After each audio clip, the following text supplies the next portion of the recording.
एक बार दोनों हाथ खड़े करके तालियों के नाद के साथ अब हमारे बीच में समेत शिखर ग्रुप की सदस्य आ रही हैं। बहुत ही अद्भुत, हृदय स्पर्शी, जिन शासन के इतिहास की एक ऐसी घटना को हमारे समक्ष लेकर के आ रहे हैं पुण्यशाली।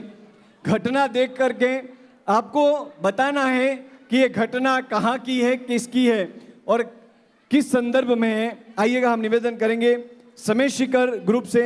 यहाँ विराजित सभी साधु साध्वी भगवंतों के चरणों में कोटि कोटि वंदन और पधारे हुए सभी महानुभावों को मेरा सादर प्रणाम।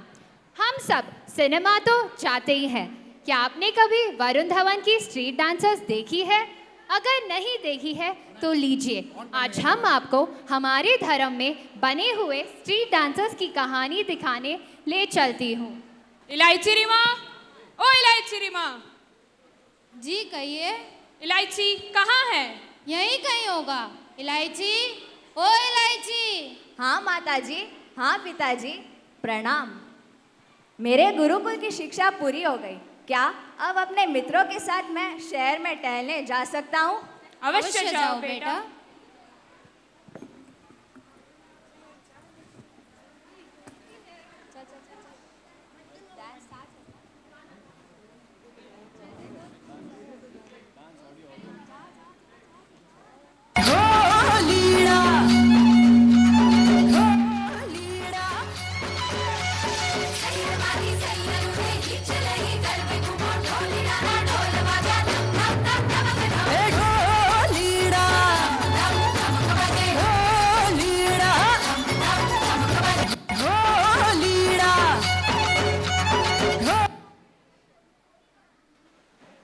कितनी सुंदर है ना ये नटनी।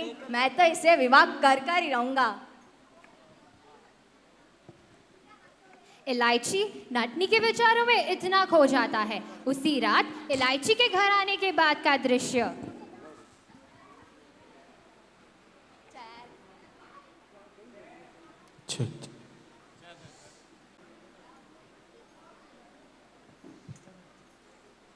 इलायची बेटा, थोड़ा खाना खा लो। नहीं माँ, मुझे भूख नहीं है। बेटा थोड़ा सा दूध पी लो। नहीं माँ, मुझे नहीं पीना है।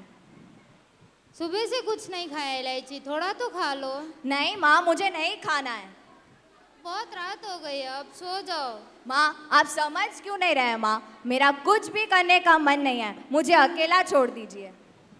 हे माँ, माँ छोरो रे कई हो गयो है। वो तो न कई खावे न पिए न कुछ कई करे। इलायची नटनी के विचारों में इतना खो जाता है कि खाना पीना सोना सब कुछ भूल जाता है। माता पिता उसके ऐसे व्यवहार से बहुत चिंतित हो जाते हैं। सुबह का दृश्य इलायची के घर पर।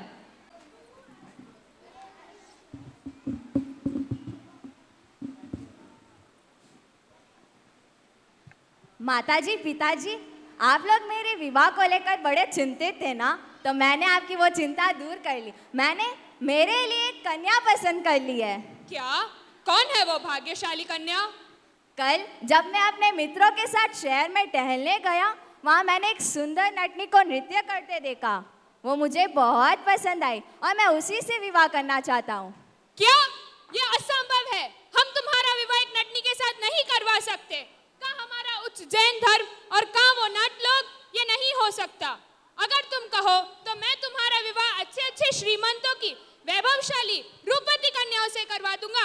एक नहीं 8 कन्याओं से तुम्हारा विवाह करवा दूंगा, पर उस नटनी के साथ तो तुम्हारा विवाह हो ही नहीं सकता। नहीं पिताजी, सुन लीजिए और आप सब भी सुन लीजिए। अगर मैं विवाह करूंगा तो उसी कन्या से करूंगा, वरना मैं विवाह ही नहीं करूंगा। मारी बात तो सुन नहीं रही है, अब आप इसको समझाओ इन्हें। मैं तो इन्हें समझा थाक गई हूँ। अब आप मैं तो इन्हें कल रात रहू कह रही हूँ। वो तो न खावे न पिए न सोए, खाली लिजित लेने बैठो है। आप ही जो उन्हें कुछ समझाओ। तो सुन लो तुम, हम तो तुम्हारे साथ नहीं आएंगे, बिल्कुल नहीं आएंगे उस नटनी के पास उसका हाथ मांगने। अगर फिर भी तुम्हें वो कन्या पसंद है तो तुम जाओ उसके पिताजी से बात करो, और अगर वो तुम्हारा विवाह उसे करवाने को तैयार है तो उसे विवाह कर ले आओ। ठीक है, तो मैं जाता हूँ और उससे विवाह कर कर ही आऊंगा।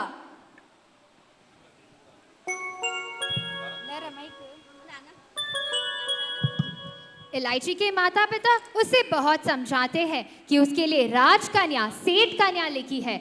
उच्च कुल में ऐसे रिश्ते शोभा नहीं देते। इलायची नहीं मानता है। इलायची बंजारे की बस्ती में नटनी का हाथ मांगने जाता है। आइए देखते हैं नटनी के बस्ती का दृश्य। क्या आप इस नटनी के पिताजी हैं? जी हाँ, मैं ही हूँ। आप कौन? क्या आप मेरे को नहीं जानते? मैं नगर से धनदत्त का पुत्र इलायची कुमार हूँ। ओहो, नाम तो पहली बार हुनियो है। था नहीं सुबह सुबह कौन आ जावे। आपको मुझसे क्या कार्य है? मुझे आपकी पुत्री बहुत पसंद आई। मैं उससे विवाह करना चाहता हूँ और यहाँ उसका हाथ मांगने में आया हूँ। नहीं, यह असंभव है। मैं मेरी पुत्री का विवाह आपसे क्यों करूं?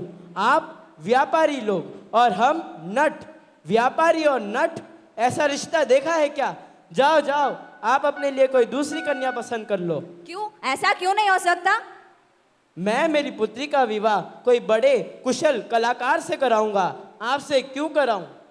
अरे, आप मुझसे कराइए आपकी बेटी का विवाह। मैं उसे बहुत खुश रखूंगा। उसे किसी चीज की तकलीफ नहीं होने दूंगा।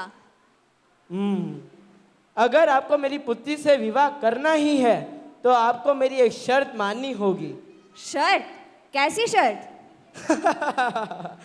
पर मुझे नहीं लगता कि आप व्यापारियों की वो बस की बात है। ऐसी कौन सी शर्त है आपकी जो हम व्यापारियों के बस की बात नहीं? आपको भी हमारी तरह नृत्य और करतब सीख के नट बनना होगा और अपने नृत्य और करतब से लोगों को खुश करना होगा। तभी मैं मेरी पुत्री का विवाह आपसे कराऊंगा।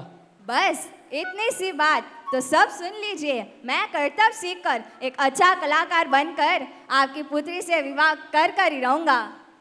देखो, इलायची बंजारे की बात मानकर बहुत जल्द नट विद्या सीख लेता है और एक कुशल कलाकार बन जाता है। इलायची बंजारे की बात मानकर जगह जगह नृत्य प्रदर्शन करने जाता है।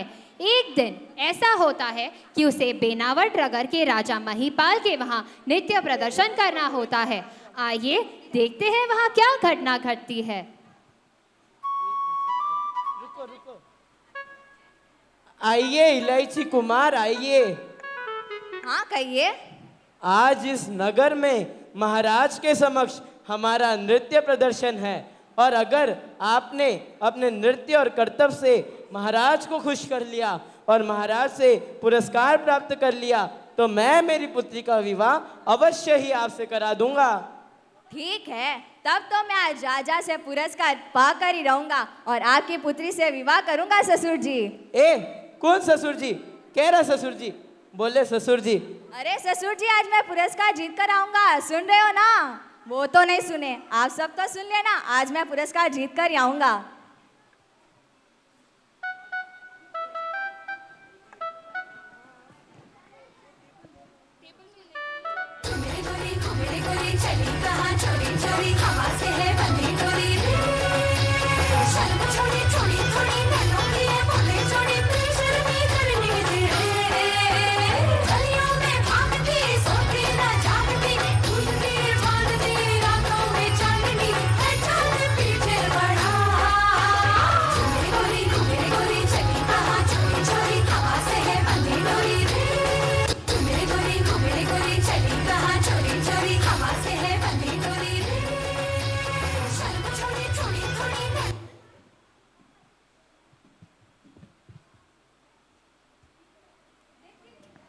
नृत्य के बाद राजा के मन के विचार, कितनी सुंदर है ये कन्या, इसे तो मैं अपनी रानी बनाऊंगा।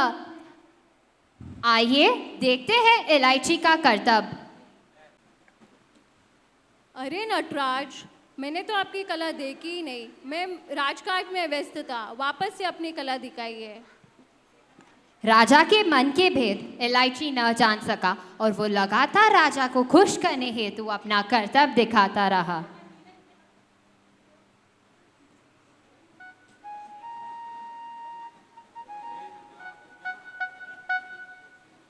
अरे नटराज, मैंने तो आपकी तरफ देखा ही नहीं। मैं मेरे विचारों में खो गया था। वापस से पेश कीजिए।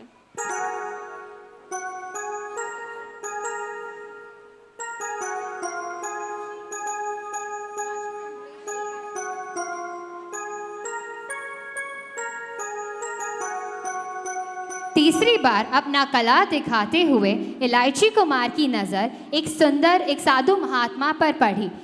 एक सुंदर स्त्री साधु महात्मा को गोचरी आ रही थी और साधु महात्मा उनकी तरफ आंख उठाकर भी नहीं देख रहे थे। आइए जानते हैं इलायची के मन के विचारों को। धिक्कारो मुझे, उच्च कुल, जैन धर्म, माता पिता सबको मैंने इस नटनी के लिए छोड़ दिया, और कहाँ ये महात्मा जो एक सुंदर स्त्री उनको गोचरी आ रही है पर फिर भी उनकी तरफ आंख उठाकर भी नहीं देख रहे, और मैं धिक्कारो मुझे।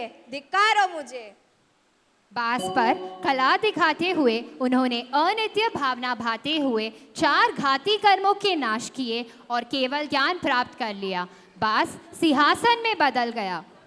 धन धन मुनिवरा, धन धन मुनिवरा, धन धन मुनिवरा, धन धन मुनिवरा, धन धन मुनिवरा, धन धन मुनिवरा, धन धन मुनिवरा, धन धन मुनिवरा। जिन आज्ञा विरुद्ध कुछ भी कहा हो तो मिच्छामि दुक्कडम। अल्प समय के अंदर, अल्प शब्दों के अंदर इलायची कुमार के जीवन की पूरी घटना को इन्होंने इस मंच के द्वारा आप तक पहुंचा। एक बार जोरदार तालियों के साथ में इनकी अनुमोदना करेंगे। कहीं पर रुके नहीं, कहीं पर अटके नहीं, कहीं पर भूले नहीं, इतनी प्रैक्टिस और तैयारी के साथ में ये मंच पर आए थे। अनुमोदना करते हैं। और अब